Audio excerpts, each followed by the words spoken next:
함께 함이라. 성령이 계시네. 할렐루야 함께 하시네. 좁은 길을 걸으며 밤낮 기뻐하는 것 주의 영이 함께 함이라. 아멘. 오늘은 에베소서 4장을 읽습니다. 4장에서 함께 묵상할 주제가 새 사람을 입으라. 새 사람을 입으라. 24절 말씀입니다. 말씀을 함께 읽습니다. 하나님을 따라 의와 진리의 거룩함으로 지으심을 받은 새 사람을 입으라. 아멘. 여기 새 사람을 입는다. 입는다는 이 단어가 옷을 입는다. 이때 사용하는 단어입니다. 우리가 옷을 입는 것은 분명합니다. 옷이 더러워지면 더러워진 옷을 벗어버리고 깨끗한 옷으로 갈아입기 때문에 이건 분명한 동작이 가능한데 새 사람을 입으라. 사람을 어떻게 입어야 됩니까? 사람을 입어보셨습니까? 왜 사도 바울은 옷을 입고 벗는 것에서 사람이라고 비유했을까? 그래서 이 사람을 입고 벗는 것을 사도 바울은 본문에서 이렇게 깨우칩니다. 옛사람을 벗어버리고 옛사람은 벗어버리고 새 사람을 입으라. 옛사람은 벗어버려라. 그리고 새 사람을 입어야 된다. 우리가 옷이라고 하는 기능에서 입고 벗는 의미를 몇 가지로 간추려 봅니다. 첫 번째, 옷을 입는 까닭은 우리의 수치스러운 부분, 우리의 부끄러운 부분을 감추기 위한 것입니다.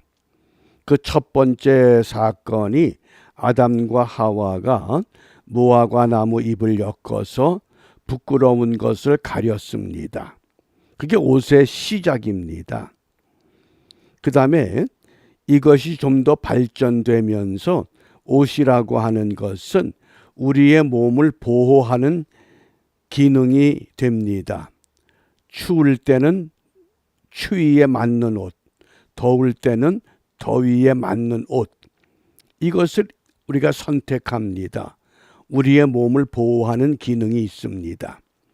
그 다음에 세 번째로 요즘은 옷이 유행이나 또 자기 신분을 과시하기 위한, 그래서 아주 고급 브랜드, 명품을 좋아합니다.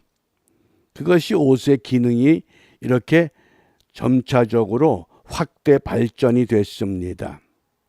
그러나 현대 사회에서 이 옷이라고 하는 것이 그 사람의 신분을 나타내기도 합니다.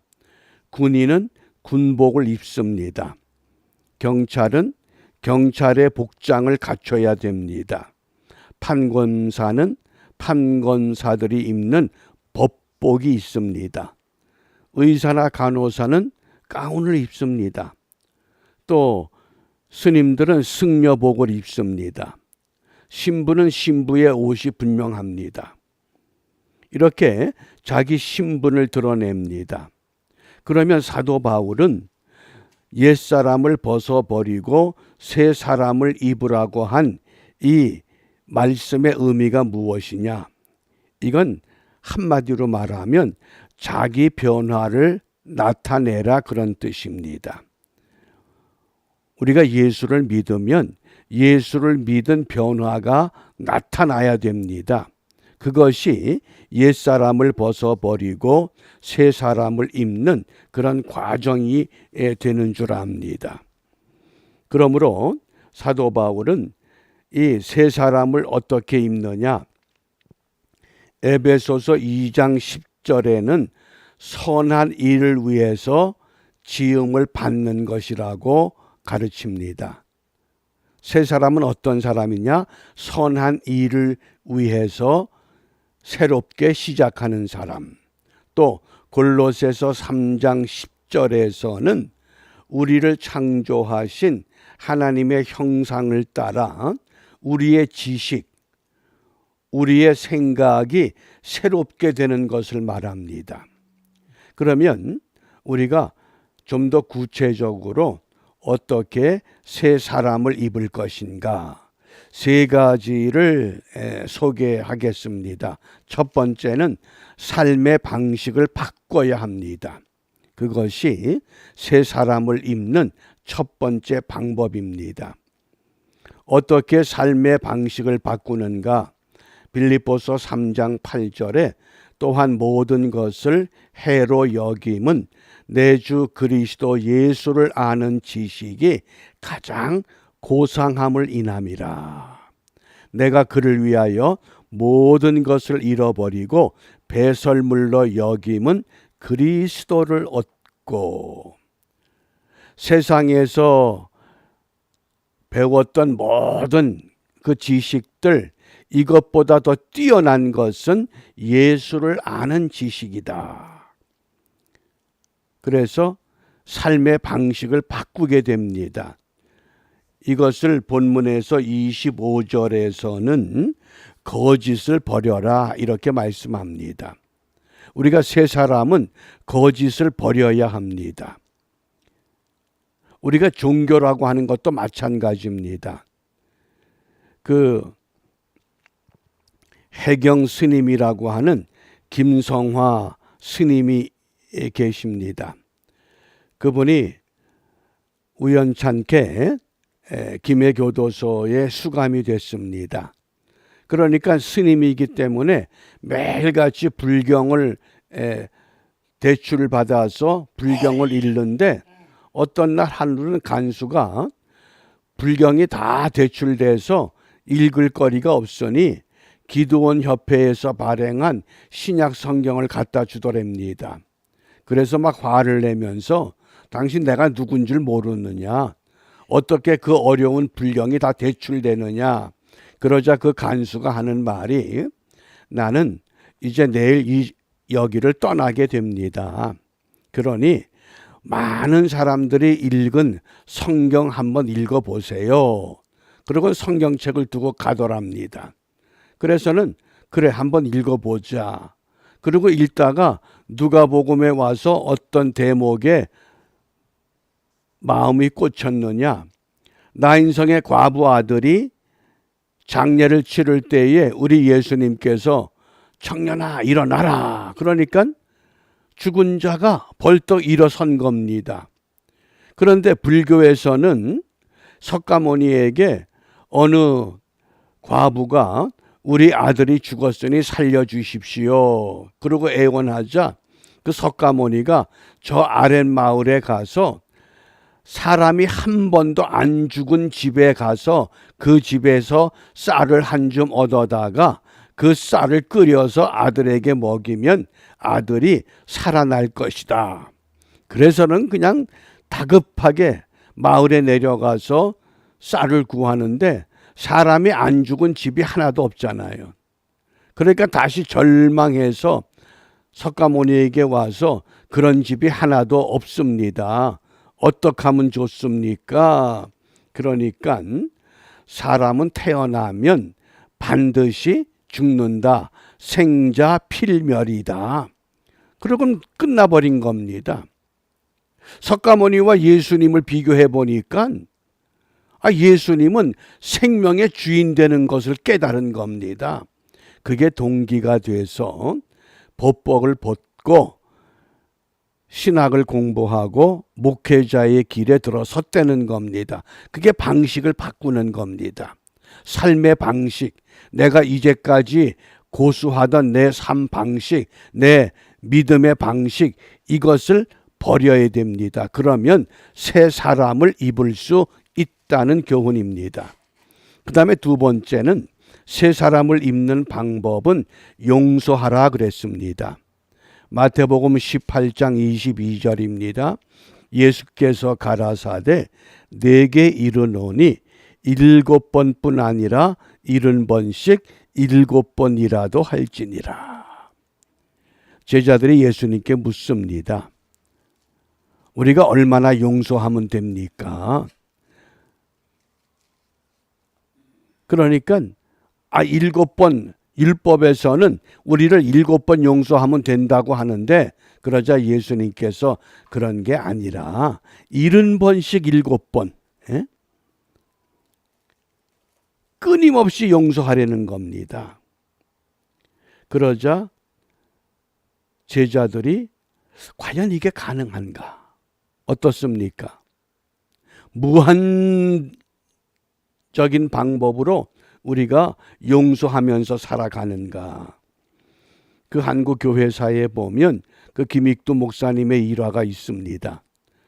평양의 건달처럼 살았던 김익두가 예수를 믿고 사람이 변화됐다, 새 사람이 됐다, 이런 소문이 났습니다. 그러자 어느 장날 장터에서 복음을 전하고 있는 김익두에게 직구준 사람이 김익두에게 침을 뱉습니다. 그러니까 옛날 같으면 이놈의 새끼 하고서 그냥 한 방 날릴 텐데, 너 참 다행인 줄 알아라. 옛날에 김익두가 죽었다. 지금은 옛날에 김익두가 아니다. 왜? 내가 예수 믿고 새 사람이 됐다는 겁니다. 왜요? 용서가 가능해지는 겁니다. 새 사람을 입기 위해서 첫 번째는 삶의 방식을 바꿔야 됩니다. 거짓을 다 버려야 됩니다. 두 번째는 용서해야 됩니다. 그러므로 본문 그 32절에서 그 서로 인자하게 하며 불쌍히 여기며 서로 용서하라, 이렇게 권면합니다. 그 다음 세 번째입니다. 어떻게 새 사람을 입을 수 있는가?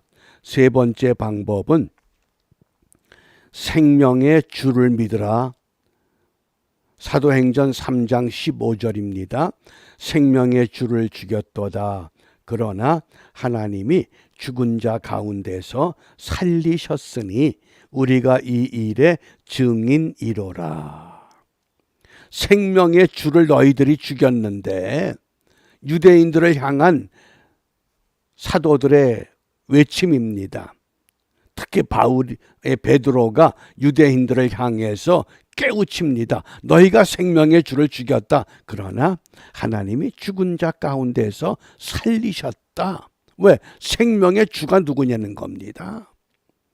이것을 바울은 오늘 이 에베소서 4장에서 너희 심령이 새롭게 되어야 된다, 이렇게 깨우칩니다. 새 사람을 입는다고 하는 것은 우리의 심령이 새로워져서 생명의 주를 믿는 것을 말합니다. 새 사람을 어떻게 입습니까? 첫 번째는 삶의 방식을 바꿔야 합니다. 두 번째는 서로 용서해야 합니다. 세 번째는 심령이 새롭게 되어 생명의 주를 믿어야 합니다.